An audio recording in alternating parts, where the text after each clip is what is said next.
예, 오늘의 시황 브리핑 시작하겠습니다. 오늘 미증시는 장중의 변동성을 금리 때문에 좀 이어가는 그런 모습을 보였거든요. 결국 이제 혼조로 마감이 됐고, 지정학 문제, 지표 이런 것들이 영향을 주면서 금리가 올라갔습니다. 뭐 엔비디아가 장중 시총 1위 차지하기도 했는데 빅테크 전체적으로 더 플러스 나면서 지수 자체는 좀 비교적 견조한 그런 모습을 보인 게 있었고요. 한국 관련 지표는 MSCI 한국 지수는 빠지고 야간 선물은 오르고 이렇게 좀 엇갈리는 그런 모습을 보였습니다. 미증시 보면 나스닥만 올라가고 나머지는 빠졌잖아요. 그러니까 전체적인 분위기는 좀 조심스러운 그런 모습이었고, 뭐 업종으로 딱 봐도 이제 빅테크 쪽에 연결고리가 있는 업종이 플러스가 났잖아요. 그래서 전체적으로는 빅테크 이외에는 좀 신중한 모습을 보인 그런 하루였다, 이렇게 볼 수 있겠습니다. 시장을 움직인 변수로는 이제 국채금리인데 금리가 또 올랐거든요. 근데 이게 장중에 보면 초반에는 밀렸었어요. 그러니까 초반에는 4.2% 밑으로 내려가서 10년물 기준으로 4.2 밑으로 내려가면서 증시가 올라가는 그런 기반을 만들었는데, 그런데 이제 장중에 금리가 올라가기 시작하면서 4.24, 4.25 이 선까지 금리가 올라가 버렸죠. 금리를 오르도록 만든 요인들은 이란과 이스라엘의 충돌 가능성이 또 제기가 됐습니다. 이란이 뭐 이스라엘의 어떤 그 맞보복에 대응하기 위해서 또 다른 어떤 맞보복을 준비하고 있다더라, 이런 보도가 있었고, 또 미군이 F-16 그 부대를 독일에서 이제 중동으로 옮겼다, 이거 이제 혹시 군사적 충돌을 대비하려고 하는 거 아니냐, 뭐 이런 보도가 나오면서 중동의 지정학적 긴장감, 국제유가 상승, 금리 상승, 이런 고리가 만들어졌고, 또 지표가 잘 나왔습니다. 이거 잠시 후에 보여드릴 거고, 또 트럼프 승리가 유력하다라는 보도가 자꾸 나오고 있잖아요. 이건 또 금리를 자극하는 요인이 되거든요. 이런 것들이 겹치면서 금리가 올라가고, 금리 올라가니까 빅테크는 현금 많은 기업들이니까, 그러면 금리 높을 때 오히려 좋잖아, 뭐 이렇게 이제 선호가 되는 반면에 그 외 기업들은 좀 부담이 되죠. 그래서 업종별로 종목별로 좀 엇갈리는 그런 이유로 작동이 됐습니다.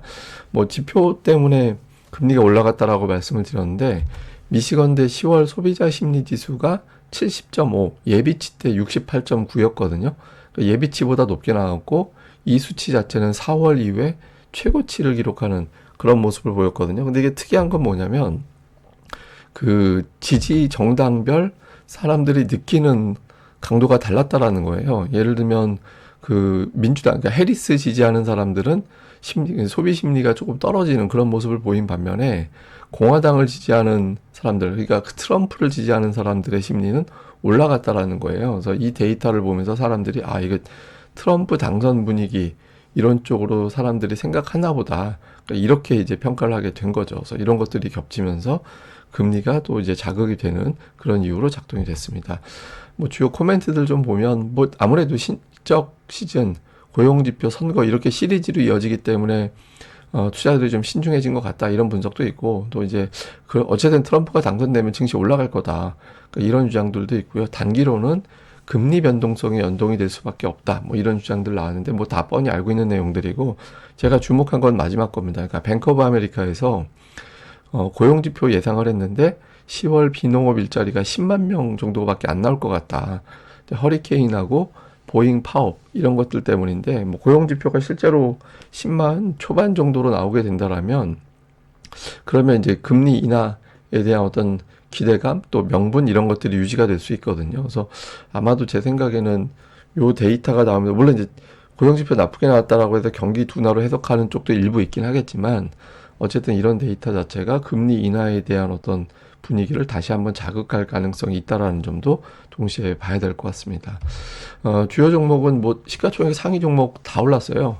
예, 뭐 상위 이제 9위까지 다 플러스가 났고, 우리가 딱 봐도 이제 빅테크는 무난하게 올랐거나, 이게 장중에는 더 올랐었거든요. 근데 특히 이제 애플이 오늘 좀 엇갈리는 재료들이 많이 있었거든요. 좀 부정적으로는 중국 내에서 점유율이 좀 떨어진 거. 그러니까 뭐 화웨이가 크게 올라오고 막 이렇게 됐는데, 그런데 이제 애플은 떨어졌잖아요. 그래서 뭐 나쁘게 보면 떨어진 거고 좋게 보면 선방한 거고, 이런 차이가 있는데, 이런 것도 있고, 또 키뱅크에서는 애플이 너무 기대치가 높다, 현재 주가 감안해 볼 때 기대치가 너무 높아서 조심해야 돼, 뭐 이런 주장도 있었거든요. 근데 일부 또 반대되는 뭐 분석도 있었습니다. 그러니까 인텔리전스가 본격적으로 이제 업데이트 되기 시작하면 아마도 교체 수요가 활발해지기 시작할 거야. 뭐 이런 분석이 있었거든요. 근데 어쨌든 이런 흐름 속에서 플러스로 마감이 돼서 빅테크 쪽에 관심이 이날 강했구나. 이런 것들을 한번 보여주는 측면이 있었던 것 같습니다. 특징적으로는 이제 뉴욕 커뮤니티 뱅코프라는 은행이 오늘 급락을 했습니다. 그러니까 부동산 관련된 대출, 이게 부실화될 가능성이 있어서 좀 실적이 좀 나쁘게 공개가 됐죠. 그래서 이런 부분들이 다른 금융주까지 끌어내렸고, 이게 S&P 500 지수를 내리게 만드는 그런 요인이 됐고요. 테슬라는 오늘도 제법 올랐습니다. 3% 넘게 올라가서, 이게 예를 들어서 또 구글이 그 자율주행 관련된 업체에다가 투자했고, 그 투자한 업체가 또 계속해서 관련된 기술을 개발하고 있고, 뭐 이런 보도가 나오면서 또 자율주행 스토리가 또 계속 엮어지고 있거든요. 그래서 이런 부분들까지 더해지면서 테슬라가 최근에는 그 빅테크에서 좀 선두로 계속 나서는 그런 분위기가 만들어지고 있고요. 엔비디아 오늘 올랐는데 장중에 이게 144달러까지 갔었거든요. 예, 그렇게 되면서 애플하고의 어떤 시가총액 순위가 뒤집혔었습니다. 뒤집어지는 그런 움직임이 나왔었는데, 뭐 다시 이제 장 후반에 좀 탄력이 둔해지면서 밀렸죠. 그래서 뭐 다음 주에 메타를 비롯해서 주요 빅테크 실적들이 이제 발표되기 시작하잖아요. 근데 그 과정에서 AI 관련된 투자가 이어질 거다. 그러니까 이런 어떤 공개가 되지 않겠느냐, 그런 팩트들이. 그래서 이런 것들에 대한 기대감이 겹치면서 이제 주가가 좀 올라가는 그런 모습을 보였고요. 그리고 반도체 업종 지수가 플러스가 났는데 상대적으로 1%면은 지수 대비 좀 선전을 한 거죠. 근데 이거는 그 하이닉스가 AI 좋다, 그러니까 이런 이야기를 한 것도 있고, 그다음에 그 웨스턴 디지털이 또 실적이 잘 나오면서 또 웨스턴 디지털이 큰 폭으로 올라갔고, 그게 이제 다른 종목을 또 끌어다주는 그런 역할을 했거든요. 그래서 오늘 뭐 미증시 여러 가지 보면 우리 증시 쪽에 좋은 영향을 줄 게 별로 없는데, 예를 들어서 뭐 금리 올라가고 달러 움직이고 국제유가 올라가고 이거 다 우리한테 별로 좋은 소식은 아니잖아요. 그나마 이제 반도체 업종 지수가 플러스 난 거는 이런 우려를 부분적으로 좀 상쇄시켜주면서 좀 지수가 그래도 좀 괜찮게 출발할 수 있는 명분을 좀 준 것 중에 하나다, 이렇게 보면 될 것 같습니다.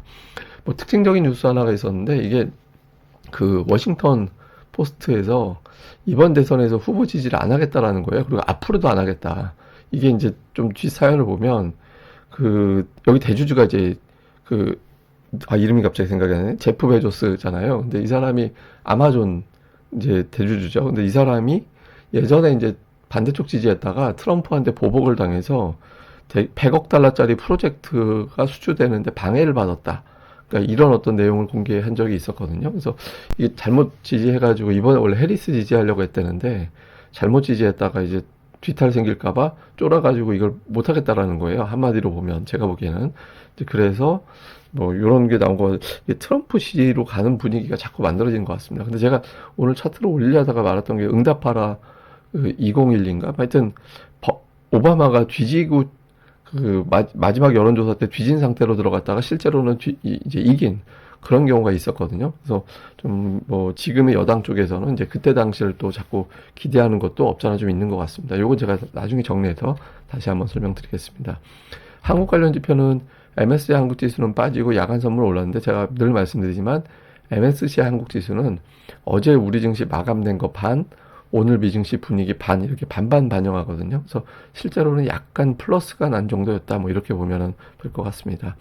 자, 시장을 좀 정리해서 보면 국채금리가 다시 4.3%로 올라가고 있는 상황. 이게 골드만삭스에서 4.3이라고 얘기를 해놔서 중요한 변곡은 4.3이다 그래 놨거든요. 근데 저는 4.3보다 4.4라고 보는데, 어쨌든 요 근접하고 있는 분위기는 되게 안 좋습니다. 왜냐하면 이제 0.2%포인트 금리가 올라갈 때 코스피가 50포인트 정도 영향을 받거든요. 그래서 4.4로 가는 분위기는 별로 안 좋죠. 이거 좀 안정되는 게 필요하고, 그러니까 빅테크 실적이 나오면서 이게 이제 그 흔히 얘기하는 세론이 될 거냐 아니냐, 이것도 되게 중요한 변수가 되죠. 그래서 다음 주에 실적 발표 이후에 이게 또 빅테크 주들은 일부는 우리나라 일부 종목들은 또 영향을 주는 흐름이 될 수 있기 때문에 좀 볼 필요가 있고, 미증시 상황은 이제 반도체 업종이 올라갔다라는 거는 긍정, 그런데 달러와 금리가 올라간 거는 또 부정적인 그런 사안이 되거든요. 그래서 우리 증시가 조금 주초에 혼란하게 올라가는 것도 아니고 내리는 것도 아니고 이게 뭐지? 이런 분위기가 초반에는 좀 형성될 가능성도 좀 있는 것 같습니다.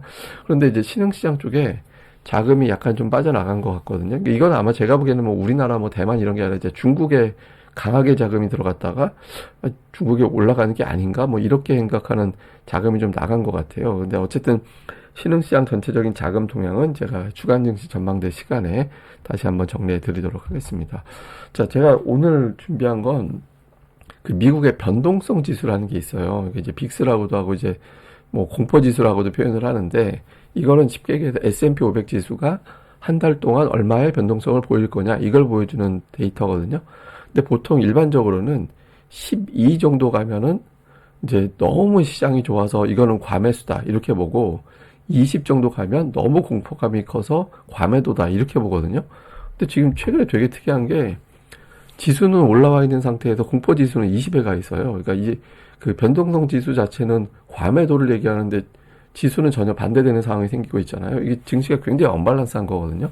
이게 뭔가 안 맞아요. 그래서 투자자들이 지금은 심리 자체가 굉장히 변동성을 염두하고 있는 것 같다. 그러니까 이제 위든 아래든 굉장히 어떤 변동성이 커질 거라고 보고, 지금은 이제 그러니까 뭐 예를 들어서 지수가 올라갔다라고 해서 안도감, 뭐 빠졌다고 해서 불안감 이런 게 아니라 한 방은 있다. 위든 아래든 막 이렇게 좀 생각을 하고 있어서 투자 심리가 결코 안정적인 단계는 아닌 것 같습니다. 미국도. 그래서 조금 이후에 뭐 위든 아래든 되게 이제 뭐 좀 급변할 가능성도 있어서, 예, 미증시도 좀 이런 분위기는 있는 것 같습니다. 근데 뭐 장기로는 이건 내일 다시 보여드릴 건데, 이제 강세장 초기 역대 강세장 기간하고 이제 흐름을 보여주는 건데, 아직 이 빨간색이 지금 구간이거든요. 초기밖에 안 돼서 뭐 더 올라갈 거야 뭐 이런 주장은 여전히 있는 것 같아요.